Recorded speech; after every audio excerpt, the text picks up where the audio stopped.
अस्सलामुअलैकुम वरहमतुल्लाहि वबरकातुहू। अल्हम्दुलिल्लाहि रब्बिल आलमीन वलाक़िबतु लिलमुत्तक़ीन वस्सलातु वस्सलामु अला रसूलिहिल करीम। मोहतरम हज़रात, आज जो है वो जुमेरात है और 17 दिसंबर 2020 है। सवाल जवाब का दूसरा हिस्सा पेश किया जा रहा है और ये आज सिर्फ तलाक़ किनाया के बारे में कि तलाक़ किनाया किसे कहते हैं। एक आदमी बीवी को तलाक लफ्ज़ से तलाक नहीं देता है, दूसरे अल्फाज इस्तेमाल करता है, तो फिर क्या ऐसी शक्ल में तलाक होगी या नहीं होगी। तो जो सवालात आए हुए हैं उस पर जवाब देने की कोशिश करते हैं। देखिए, सबसे पहली बात तो पूछा गया है मौलाना साहब, तलाक किनाया किसे कहते हैं। तलाक किनाया का मतलब ये होता है कि लफ्ज़ तलाक इस्तेमाल नहीं हुआ, लफ्ज़ तलाक इस्तेमाल नहीं हुआ, या ये कि आप गौर से सुनिएगा वरना गड़बड़ करेंगे। आपके इलाके में तलाक के लिए कोई लफ्ज़ तलाक के अलावा था, वो इस्तेमाल नहीं हुआ। मिसाल के तौर पर बाद इलाकों में तलाक कहने के बजाय कहते हैं तू आज़ाद है।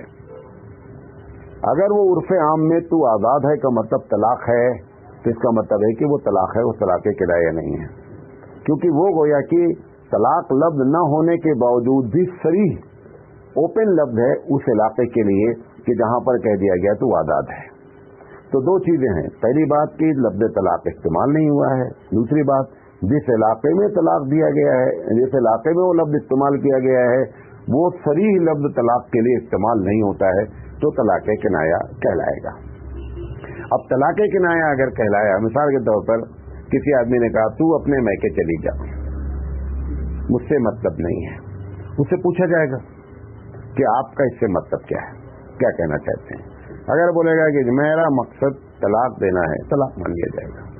अगर वो नीयत अपनी बोलता है नहीं मैं डराने के लिए बोला हूं, मेरा तलाक का कोई इरादा नहीं, तलाक नहीं होगी, तो तलाक में दो चीज, तलाक किनाया में दो चीज हो गई कि लफ्ज़ तलाक इस्तेमाल नहीं हुआ, नंबर वन। जो लफ्ज़ इस्तेमाल हुआ है वो लफ्ज़ तलाक के लिए सरीह नहीं है, तो फिर ऐसी शक्ल में उससे सवाल किया जाएगा कि आपकी नीयत क्या है। जो नीयत बोलेगा वो वाक़ई हो जाएगी।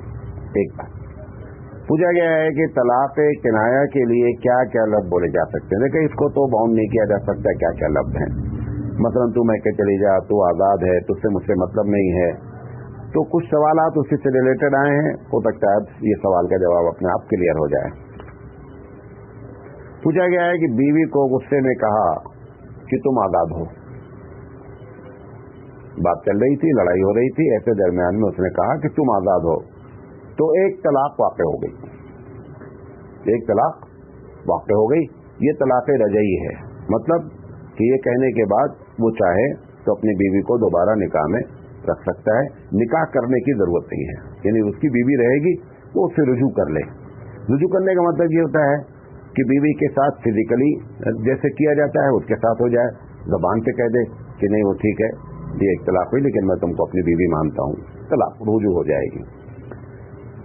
पूछा गया है कि किसी ने कहा जा मैंने तुझे छोड़ दिया, ये छोड़ दिया, आज़ाद कर दिया, ये ऐसे लफ्ज़ हैं जो हकीकत में ये तलाक़ किनाया नहीं है, ये सही लफ्ज़ होते हैं। अगर उसने कह दिया जा तुझे छोड़ दिया, तो भी हकीकत में एक तलाक हो गई। पूछा गया है कि बहन के कहने पर मैंने कहा जा मैंने तुझे छोड़ दिया, अब 1 साल हो गए हैं, तो क्या मैं बीवी बना सकता हूँ अपनी पुरानी बीवी को। नहीं, बहन ने कहा, गुस्सा हुआ होगा, कैसी बीवी को तो छोड़ दे, बेकार है तेरे लिए।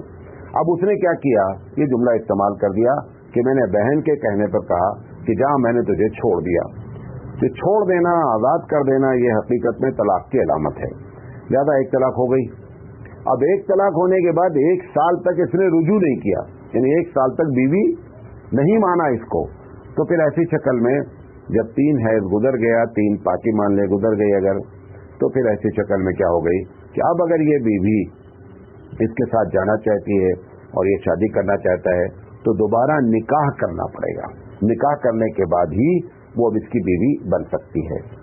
ये कह करके वो ना वापस ले आवे बीवी को कि नहीं एक ही तलाक हुई थी, तलाक हुई थी एक ही वाकई में, लेकिन चूंकि इद्दत गुजर गई पूरी और आपने जो है इद्दत के दौरान में आपने बीवी नहीं माना उसको, लिहाजा आपको अब निकाह के जरिए ही उसको बीवी बनाना पड़ेगा। पूछा गया है कि शौहर लड़ाई हो रही थी, उसने कहा कि चाहो तो अपने मैके जाओ, हमसे कोई लेना देना नहीं है। अब ये लफ्ज़ ऐसा है कि चाहो तुम अपने मैके जाओ, हमसे तुमसे लेना देना नहीं है, ये तलाक़ किनाया है। उससे पूछा जाएगा कि बाबू ये तुम जो कहना चाह रहे हो तुम्हारी क्या नीयत है। अगर उसने कह दिया कि मेरा मकसद तलाक देना था, तो एक तलाक हो गई। क्या हो गई? एक तलाक हो गई। इसी तरीके से अगर किसी ने कहा आज से हमसे तुमसे कोई ताल्लुक नहीं, आज से हमसे तुमसे कोई ताल्लुक नहीं है, तो क्या हुक्म है? तो अगर नीयत तलाक की करेगा, पूछा जाएगा कि भाई आज से हमसे तुमसे कोई ताल्लुक नहीं, जो आप बात कह रहे हैं, तो इसमें आपकी नीयत क्या है? अगर उसने कह दिया कि नहीं साहब मेरी नीयत ये है कि मैं तलाक देना, तो तलाक हो जाएगी। अगर बोलेगा मेरी नीयत कुछ भी नहीं थी, मैं पैसे डराने के लिए बोला था, जाओ, गुस्से में बोलते ही रहते हैं शौहर लोग, बोल दिया, मैं भी बोल दिया, तो तलाक नहीं होगी। पूछा गया है कि आज से मुझसे बात नहीं करना, ये सब अल्फाज इस्तेमाल होते हैं। आज से मुझसे बात नहीं करना, तुम्हारा जो चाहे करो। यहाँ पर भी वही है कि तलाक़ किनाया मानी जाएगी। शर्त क्या है कि नीयत पूछी जाए, और अगर नीयत में वो मान लेगा कि हाँ मैंने तलाक कही, तलाक की नीयत की है, तो तलाक वाक़ई हो जाएगी। शौहर से बीवी की लड़ाई हुई, तो शौहर ने कहा कि तुम अपनी मर्जी की मालिक हो, जो चाहो करो, जो चाहो। तो बाद लोगों का कहना है कि तुम अपनी मर्जी की मालिक हो, जो चाहो करो, लिहाजा वो तलाक हो गई। बाद लोगों का कहना है, पूछा जाएगा कि भाई इससे मतलब क्या है। तो दोनों बातें, बहरहाल ये मसला जो है ये फतवे की शक्ल में पूछना चाहिए। पूछा वहाँ साहब, एक साहब ने अपने दोस्त से कहलाया कि मेरी बीवी से जाके कह देना कि मैंने उसे छोड़ दिया है।